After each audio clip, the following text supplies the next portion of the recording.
24 मार्च 2015 सुबह के ठीक 9:27। एक यात्री विमान जर्मन विंग्स फ्लाइट 9525 स्पेन के बार्सिलोना से जर्मनी के ड्यूसलडॉर्फ की ओर उड़ान भर चुका था। विमान एयरबस A320 था। सब कुछ सामान्य लग रहा था। मौसम ठीक था, तकनीकी रूप से कोई समस्या नहीं थी। सुबह 9:30 पर पायलट ने एयर ट्रैफिक कंट्रोल की क्लियरेंस को दोहराया और विमान को आगे के रास्ते पर ले गया। लेकिन इसके कुछ ही मिनट बाद कुछ गलत होने लगा। फ्रांस के मार्से एयर ट्रैफिक कंट्रोल सेंटर ने देखा कि विमान अपनी तय ऊंचाई से लगातार नीचे जा रहा है। कंट्रोल सेंटर ने तुरंत संपर्क किया, एक बार, फिर 2 बार, लेकिन कॉकपिट से कोई जवाब नहीं आया। अगले 30 सेकंड में अलग अलग फ्रीक्वेंसी पर कई बार संपर्क की कोशिश की गई। दूसरे विमान ने भी कॉल किया, फ्रेंच एयर डिफेंस ने भी प्रयास किया, लेकिन जर्मन विंग्स फ्लाइट 9525 पूरी तरह शांत थी। सुबह 9:40 पर विमान रडार से गायब हो गया और ठीक 1 मिनट बाद 9:41 पर विमान फ्रेंच आल्प्स के एक पहाड़ से टकरा गया। 144 यात्री, 4 कैबिन क्रू और दोनों पायलट, कोई भी जीवित नहीं बचा। हादसा एक बेहद दूर दराज इलाके में हुआ। वहां सड़क से पहुंचना नामुमकिन था। रेस्क्यू टीम को हेलीकॉप्टर से जाना पड़ा।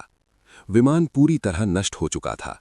मलबा चारों ओर फैला था, लेकिन कोई बड़ा हिस्सा बचा नहीं था। जब फ्लाइट डेटा रिकॉर्डर और कॉकपिट वॉइस रिकॉर्डर बरामद किए गए तो एक डरावनी कहानी सामने आई। ये कोई आतंकी हमला नहीं था। विमान को कॉकपिट के अंदर से जानबूझकर नीचे लाया गया था। अब जरा पीछे चलते हैं। जब विमान अपनी क्रूज ऊंचाई पर पहुंचा तो कैप्टन कॉकपिट से बाहर गए, सिर्फ कुछ मिनटों के लिए।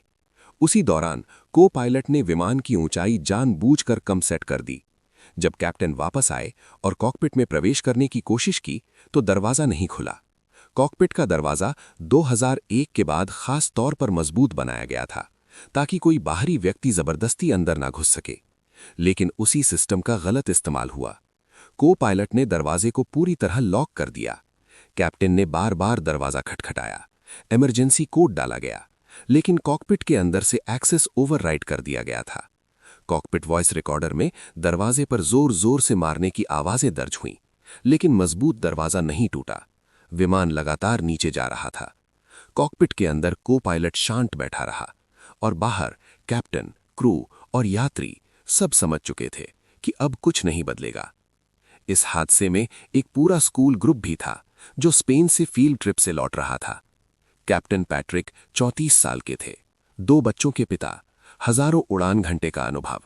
उनके आखिरी पल सिर्फ एक कोशिश में गुजरे, सबको बचाने की कोशिश। को पायलट की कहानी और भी जटिल थी। वो 27 साल का था, बचपन से पायलट बनने का सपना, लेकिन वो गंभीर डिप्रेशन से जूझ रहा था।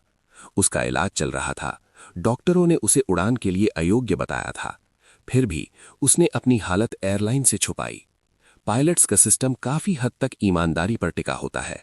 डॉक्टरों के सामने एक नैतिक दुविधा थी, क्या मरीज की गोपनीयता तोड़ी जाए या सिस्टम पर भरोसा किया जाए। आज भी इसका कोई साफ जवाब नहीं है। इस हादसे के बाद एविएशन नियम बदले गए, मानसिक जांच सख्त की गई। कुछ एयरलाइंस ने हमेशा 2 पायलट कॉकपिट में रखने का नियम अपनाया।